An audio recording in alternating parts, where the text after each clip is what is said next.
Tweet @TodaySOR. 1 in 5 women experience some form of domestic abuse in Ireland.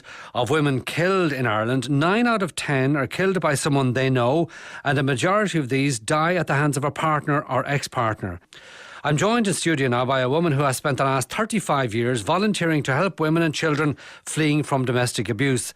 And she was awarded the Christine Buckley Volunteer of the Year Award last year from Volunteer Ireland. As I say, she's with me in studio. Mary Fitzgerald, good morning to you.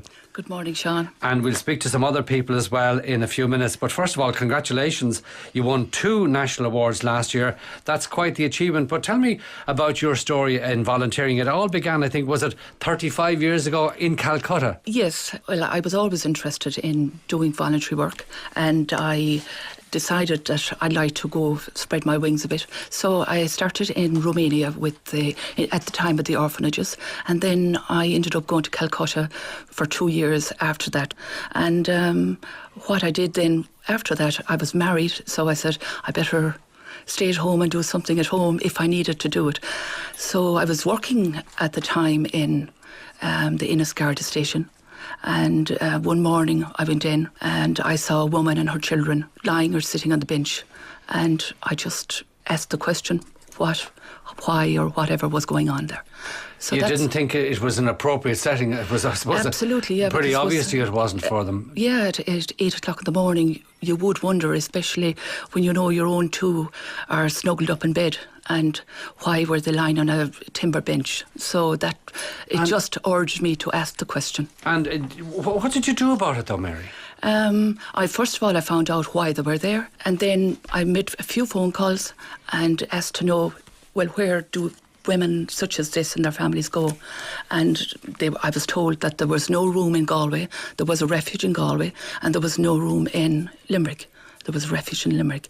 So I said, OK, let me inquire a bit more about it. And after that, I met up with my co-founders, Jerry Brennan and Colette Reddington, and we brought together a plan to just help one woman. And that's how Clare Haven was founded. A bit like the experience in Calcutta. You were with Mother Teresa. Her approach was you can't help everybody, but you start with one. Yes, and her motto was you throw out a pebble and it creates many ripples. So this was, it started with a situation you observed, a family that were fleeing from domestic violence, domestic abuse. And your solution was initially you brought them into your own home.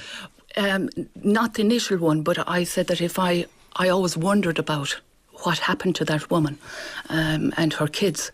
So after that, I said, I can't just let them go back or whatever. So with a very forgiving and helpful husband, Morchin, and my 2 girls, I allowed some of them. But I knew that it wasn't sustainable. So, and it wasn't ongoing, and it wasn't always safe. So we rented. Jerry Brennan and his family gave us support to rent accommodation so we could set up a FOSS scheme at that time, and we set a fire in the heart and brought them in. Yeah, and you went on then to set up Clare Haven Services in 1993 with Colette Reddington to provide that refuge service that you identified as being necessary there. We opened in 93 with Colette and Jerry Brennan, and we got staff and FOSS staff at the time, and then it just grew. It grew from there. And what kind of demands then were placed on that? I mean, what kind of demand was there for the service and for the refuge? I don't think you realise it until you're working in the area, but there is so much hurt there, and so much, and we needed to give a voice to those people, and a voice especially to the children, because abuse is a hidden behind the front doors of our home, and we really needed to be advocates for people who haven't got the voice at the time and encourage them to make a difference, and that's what we were doing. We started then with a strategic plan, and we were working on it we did direct services, refuge accommodation, outreach, court support, education programmes. But then, after 25 years of doing that, I say we began to look, which we were doing on an ongoing basis, and we said, OK, we need to do more, because we were seeing repeat victims, we were seeing grandchildren coming in of women that we'd seen 25 years before. Was it those observations and that experience that led you to go on and set up Haven Horizons, another for wider charity. Yes, it became more and more obvious the need to look at our response at a cultural level, at the root level of why. What are the root causes? What are the patterns? Why does a woman stay, or why does she return to abusive situations? And the exposure of children to that, and what they learn, and the learned experiences. And the most important thing is, how do we improve our response? Haven Horizons was set up then in 2015. The real challenge, I think, for me and for all of us on the team is helping somebody become aware to realise what a healthy relationship is and how to nurture a positive one. So that only comes through awareness. Awareness is through education. Research needs to be sitting right beside our response so that all our first responders, including Clare Haven, which is a very valuable and needed service, including the guards, including frontline workers in Tusla, that we present and we are addressing best practice, evidence-informed work, and we are presenting new programmes, and we progress along those lines. So the needs obviously are there, and they're extensive. I suppose the law changes as well, and I'm joined now in studio as well by Madeleine McAleer. Madeleine, you're working with Mary in Haven Horizons as the Research and Development Director, and as we know, new domestic violence legislation that has made non-physical abuse a crime came into effect just at the start of this month on the 1st of January. Just explain to us, what is coercive control in domestic situations? Good morning, Sean. Well, the new offence of coercive control, as you said, really broadens the definition of what we would have called domestic violence, and it covers emotional and psychological abuse. But within that definition, it then allows you to look at what's really happening in these relationships and the micromanagement, the power and control in women's lives. And what it does in terms of being a new offence is that it allows An Garda Síochána to gather evidence of the history, the nature, the severity, the context. And this is really different because previously, if you went to a scene, you could only gather evidence of the incident in front of you. What happened? Was it an assault? Can we charge for an assault?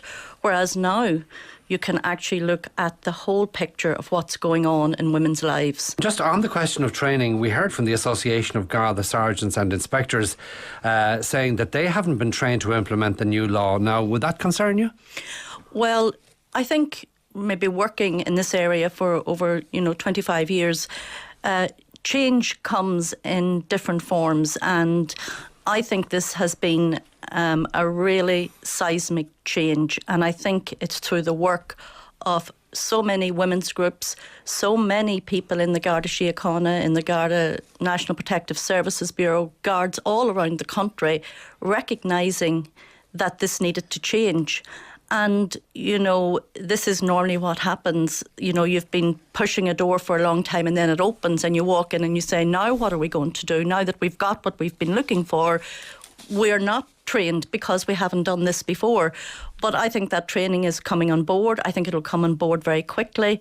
I think there's a lot of information out there.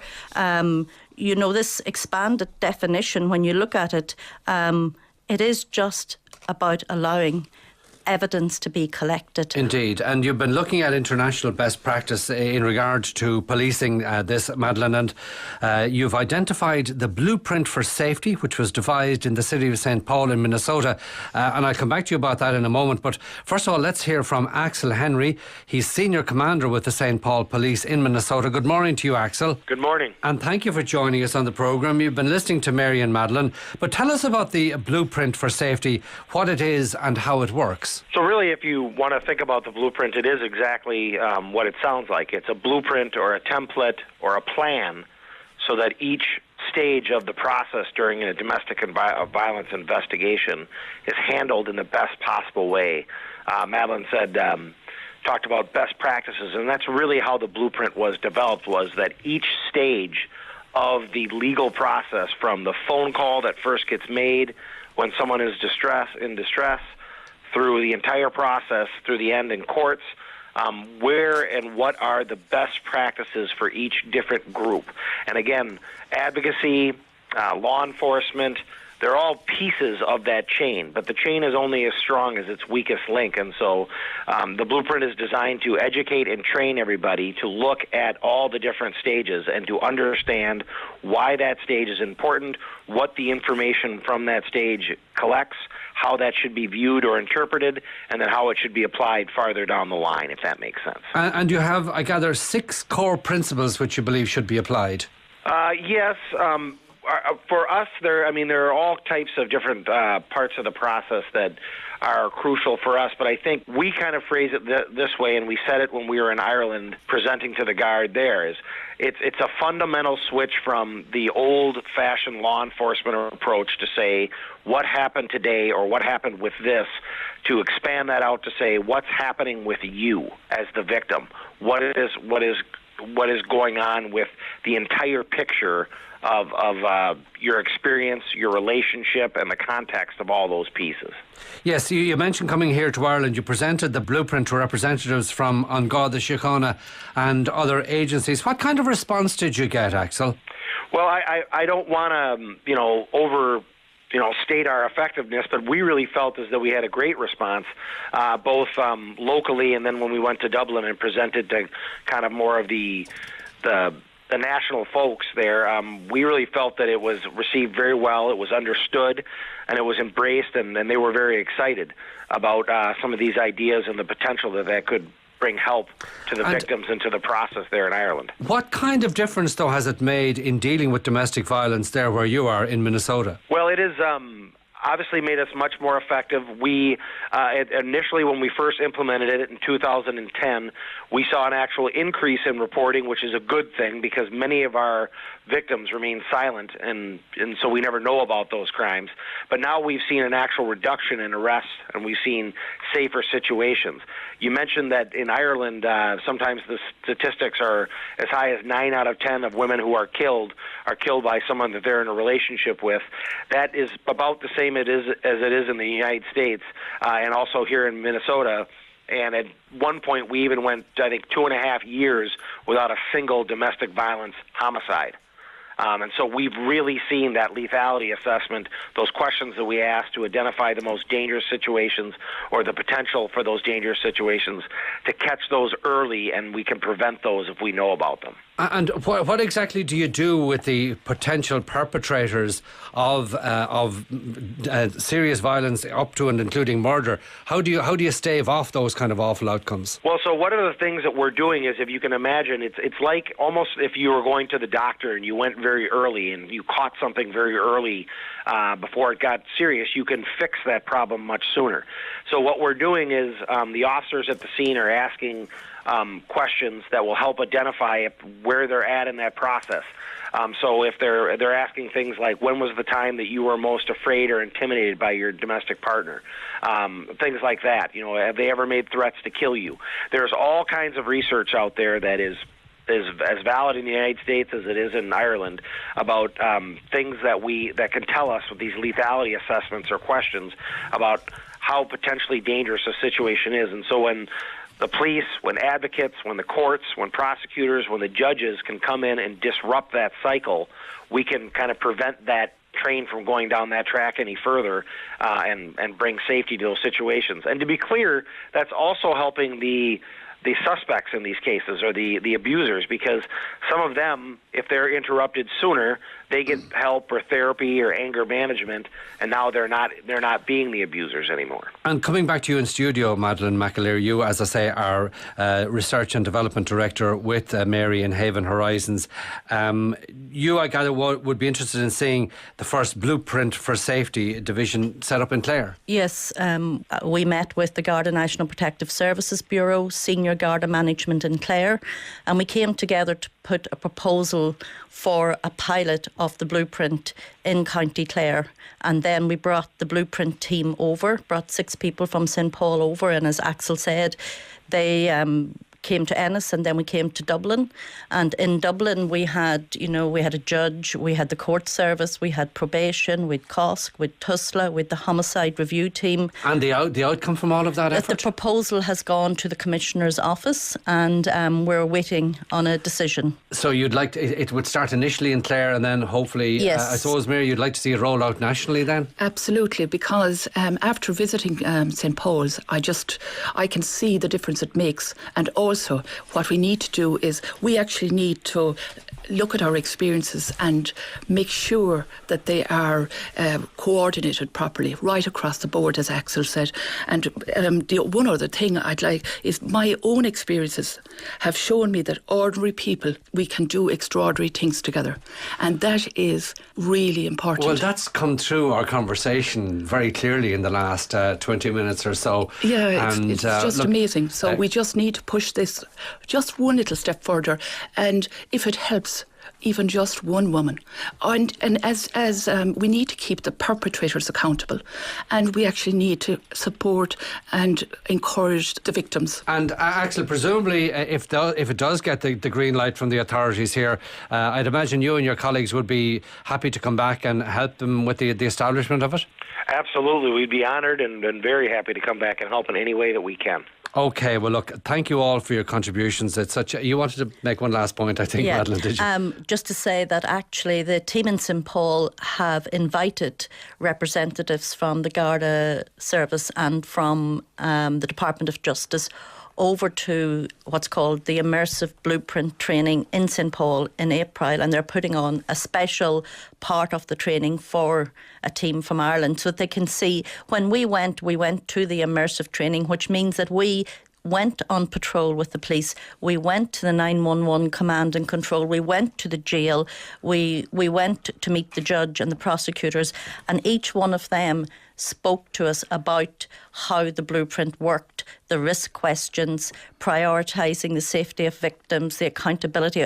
And they really all had the common understanding and the expanded definition of domestic violence, and they were working from the same principles: collective action, collaboration, all of those things. It's clear you've put huge effort and spade work into this, and yes. You won't be going away, and you won't be taking no for an answer.